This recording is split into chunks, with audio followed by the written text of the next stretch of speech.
बेलगावी में वज़ीर आला की मौजूदगी में नाइट डिनर मीटिंग के दौरान एक संगीन वाक़ये की इत्तला मिलने पर नायब वज़ीर आला डी.के. शिव कुमार फौरी तौर पर हरकत में आ गए।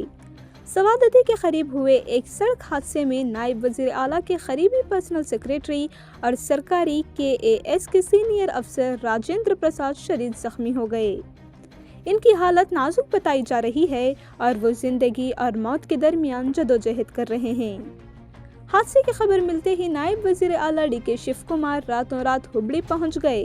इन्होंने खुद हुबली के NMR स्कैन सेंटर के बाहर कई घंटों तक इंतजार किया और डॉक्टरों से तफसीली मशवरा किया। डॉक्टरों ने राजेंद्र प्रसाद की कम उम्र और गर्दन के करीब हड्डियों में फ्रैक्चर का शुबा जाहिर किया है। डॉक्टरों के मशवरे के बाद नायब वज़ीर आला ने अफसरान को हिदायत दी कि ज़रूरत पड़ने पर उन्हें हुबली से एयरलिफ्ट किया जाए। इसके बाद राजेंद्र प्रसाद को NMR स्कैनिंग के बाद एम्बुलेंस के जरिए हुबली के शिवकृपा हॉस्पिटल मुंतकिल किया गया, जहां डॉक्टर राघवेंद्र दुग्गानी की निगरानी में इनका इलाज जारी है। हुबली में मीडिया से बात करते हुए नायब वज़ीर आला डी.के. शिव कुमार ने बताया कि राजेंद्र प्रसाद की हालत मुस्तकीम है। इन्होंने कहा कि सेहतयाबी में 1 या 2 दिन लग सकते हैं, इसीलिए अच्छे डॉक्टरों की मौजूदगी के बाद इन्हें फिलहाल यहीं दाखिल किया गया है। इन्होंने मजीद कहा कि डॉक्टरों ने आराम का मशवरा दिया है और तमाम ज़रूरी स्कैन और इलाज मुकम्मल कर लिए गए हैं, इसलिए किसी भी किस्म की घबराहट की ज़रूरत नहीं है। डी.के. शिव कुमार ने यह भी बताया कि डॉक्टर दुगानी राजेंद्र प्रसाद को पहले से जानते हैं और इससे कबल भी इनका इलाज कर चुके हैं। डी.के. शिव कुमार ने बताया कि यह हादसा मंदिर जाते वक्त हुआ, जब एक बाइक सवार अचानक गाड़ी के सामने आ गया। इस हादसे में बाइक सवार की मौके पर ही मौत हो गई। वो एक नौजवान था जिस पर नायब वज़ीर आला ने अफसोस का इजहार किया।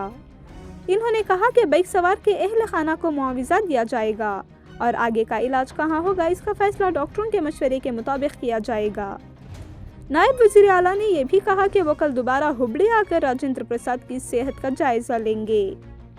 नाजरीन, फिलहाल राजेंद्र प्रसाद का इलाज हुबली के शिवकृपा हॉस्पिटल में जारी है और इनकी हालत पर मुसलसल नजर रखी जा रही है। Reported by Kalmesh Mandyal, Salaar news, Hubli. ಒಳ್ಳೆ ಡಾಕ್ಟರ್ ಅಂತೇಳಿ ನಮ್ಮ SP ಅವರು ತಿಳಿಸಿದ್ರು. ಸೊ ಅದಕ್ಕೆ ಇಲ್ಲೇ ಅಡ್ಮಿಟ್ ಮಾಡಿ ಅಂತ ಹೇಳಿದೆ ನಾನು. ಸೊ ಎಲ್ಲ ಪರಿಶೀಲನೆ ಮಾಡಿದ್ದಾರೆ, ಸ್ಕ್ಯಾನ್ ಮಾಡಿದ್ದಾರೆ. ಆತಂಕ ಪಡುವಂಥದ್ದು ಏನೂ ಇಲ್ಲ. 1-2 ದಿನ ರೆಸ್ಟ್ ಬೇಕು ಅಂತ ಹೇಳಿದ್ದಾರೆ ಅಷ್ಟೇ. ಏನು ಮೇಜರ್ ಫ್ರ್ಯಾಕ್ಚರ್ಸ್ ಏನೂ ಆಗಿಲ್ಲ. ಕತ್ತಲ್ಲಿ ಸ್ವಲ್ಪ ನಾನು ಮಾತಾಡಿದೆ ರಾಜೇಂದ್ರ ಪ್ರಸಾದ್ ಹತ್ರ. ಸೊ ಭಾಳ ನೋವು ಒಂದೊಂದು ಮಾತು ಹೇಳ್ತಾ ಇದ್ದಾರೆ. ಮಿಕ್ಕಿದೆಲ್ಲ 1-2 ದಿನ ಅಷ್ಟಕ್ಕೆ ಸರೋಗ್ತದೆ ಅಂತ ಹೇಳಿದ್ದಾರೆ. ದೇವಿ ಎಲ್ಲ ಮನೆ ಕಾಪಾಡಿದ್ದಾಳೆ ಅನಿಸ್ತದೆ. ಯಾಕೆಂದರೆ ಗಾಡಿ ನೋಡಿದ್ರೆ ಪಾಪ ಒಂದು ಹುಡುಗ ಆಕ್ಸಿಡೆಂಟಲ್ಲಿ ಸತ್ತಿದ್ದಾನೆ. ಪಾಪ ಅವ್ರ ಕುಟುಂಬಕ್ಕೆ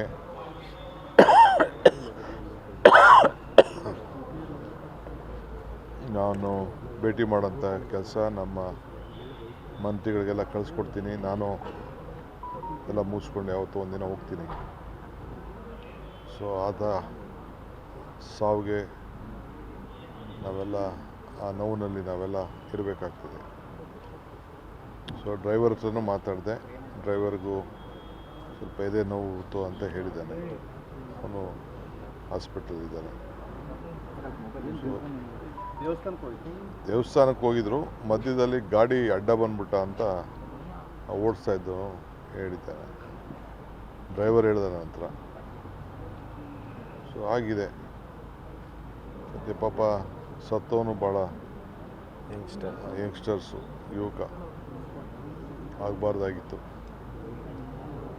ಸೊ ರಾಜೇಂದ್ರ ಪ್ರಸಾದ್ ಆರೋಗ್ಯಕರವಾಗಿದ್ದಾರೆ. ಇನ್ನು 1-2 ದಿನ ಟೈಮ್ ಬೇಕು ಅಂತ ಡಾಕ್ಟರ್ ಹೇಳಿದ್ದಾರೆ. ಎಲ್ಲ ಮಾಡ್ತೀವಿ ಬಿಡಿ ಅದನ್ನು. ಅವ್ರಿಗೆ ಹಾಸ್ಪಿಟಲ್ ನಾನು ಅವ್ರಿಗೆ ಹೇಳಿದ್ದೀನಿ. ಅವರು ಡಾಕ್ಟ್ರು, ಅವ್ರು ಮೊದಲಿನೂ ಗೊತ್ತಿತ್ತಂತೆ ರಾಜೇಂದ್ರ ಪ್ರಸಾದ್ಗೆ ಟ್ರೀಟ್ ಮಾಡಿದ್ರಂತೆ. ಸೊ ಅವರ ಕಂಟ್ರೋಲೆಲ್ಲ ಇಟ್ಕೊಳ್ಳಿ ಅಂತ ಹೇಳಿದ್ದೀನಿ. ಸೊ ತಿರ್ಗಿ ನಾಳೆ ಬರ್ತೀನಿ ನಾನು.